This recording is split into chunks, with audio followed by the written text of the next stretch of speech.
So our farm, Endressberry Ridge Farms, has been in the family since the early 1900s.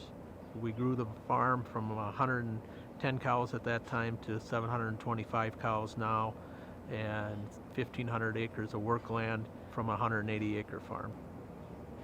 We're 12 miles northwest of the state capital of Wisconsin in Madison. Madison is known for its 5 lakes. The Yahara River runs through those chain of lakes. Our water, or our stream that we are affiliated with, the 6 Mile Creek, drains into Lake Mendota and joins up with the Yahara River and encompasses the Yahara watershed. It's quite large.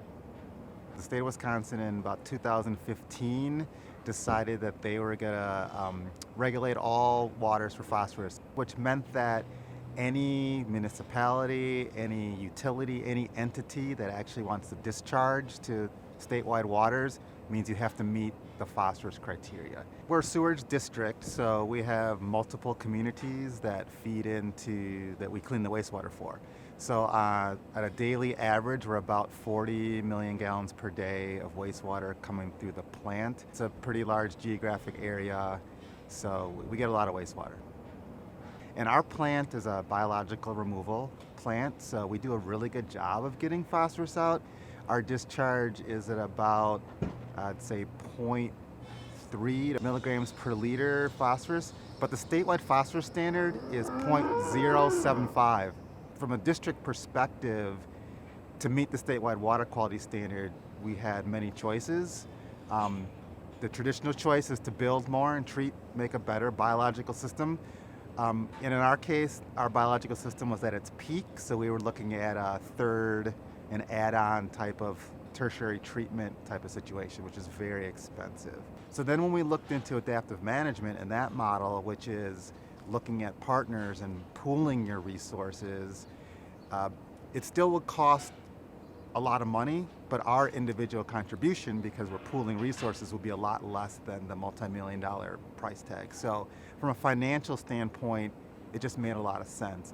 So when we chose that option, the adaptive management option, we got all the players involved, and it isn't just the named dischargers. We're only part of the solution. There's a lot of other pieces to it. Part of the plan involved agricultural sources. So when we started this, we said, let's do a pilot in one little area of the watershed just to see if this would work. How are we going to get farmers on board?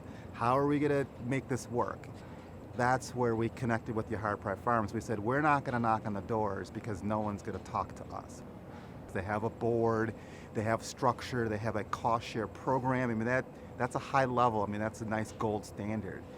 But all you need to have is a network of farmers that already exist. We all know in the farm country, it's neighbors, no neighbors, you know everybody. So if you get some trusted messengers that are, respected in the community, they can do this work for you.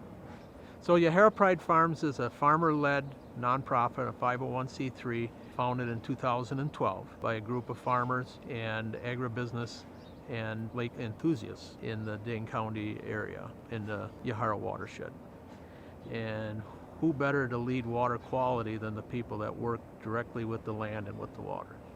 So about the time that Yahara Pride Farms came on to play, so did a program called Yahara Wins, adaptive management program with the Madison Metropolitan Sewer District. So we started communicating back and forth, and we thought we had a great opportunity to work with them to help install practices upland in the watershed that could make a difference for everybody. And so we started this pilot program working with farmers, putting in cover crops, and it grew into more practices. The board of directors decides what cost share items we want to highlight or innovative practices we want to highlight. And then we figure out, based off our budget, how much it costs to put these practices into play and how many acres or how many tons of manure or compost we are going to allow each participant to sign up for. The amazing thing that always happens in the farm community is once they understand the issues and understand what the goal is, farmers will push to meet that.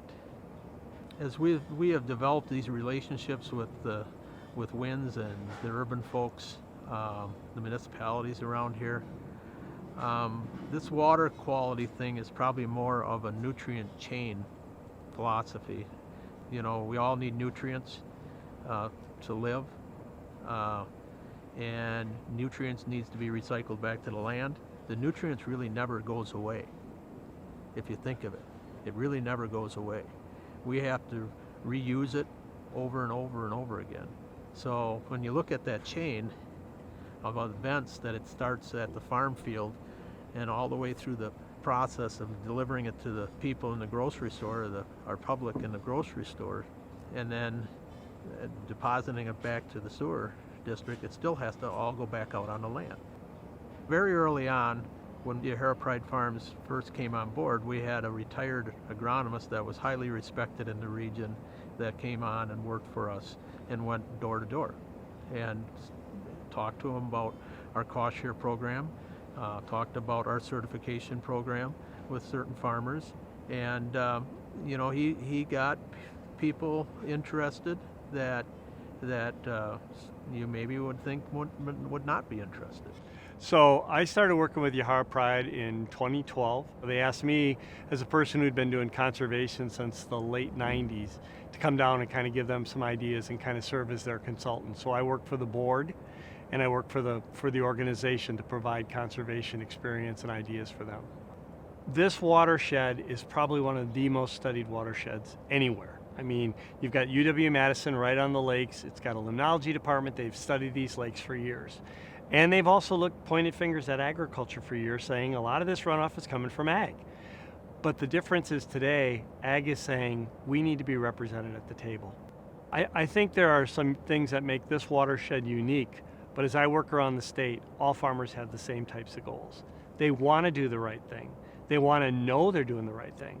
So one of my jobs is to give them a report card, to basically say at the beginning, here's what your losses are. If we adopt this practice, this is what they will be, because they want to know.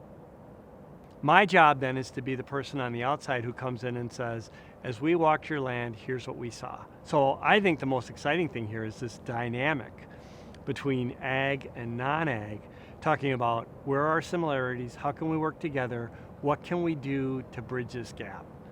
That's not happening everywhere, but it is happening here. Well, you would think that in a farming country like Wisconsin, there's a strong relationship between the rural farmers and the actual municipalities that they're a part of. And really, that may not always be the case. But when you have a partnership like Yahara WINS that's showing the benefit of taking municipal dollars and actually putting it out in the landscape, that strengthens those partnerships. We don't dictate practices, we dictate phosphorus reduction. So however you can show and measure a phosphorus reduction, we don't care how you do it. So if you make it easy for them, say, we'll set up the infrastructure, we'll set up the engineer, we'll set up everything for you, you just have to say yes, you know, it makes things easier. I think most farmers, and myself included, we were raised with the values of doing the best you can. Now, I think truly that farmers are out there, majority of the farmers are out there doing the best they can. And so depending upon what their situation is, some are allowed to do more than others, some it's not as easy to do as much. But what Yahara Pride is really trying to do with our program and our cost share program is, can we find some win-wins? Can we find some and develop some things that actually make more money for the farmer at the end of the day, but also help out conservation? It really makes sense to work together. This is basically everybody's issue, not just the farmer's issue, or pointing the fingers just at the farmers. That's probably the thing that bothered me the most early on, was people were pointing at agriculture as you're the problem. And I always looked at agriculture as we're probably more the solution than we are the problem. But I think we're learning how to work together. And by working together, I think that we can share that responsibility and the costs in a lot of these areas that can make a difference.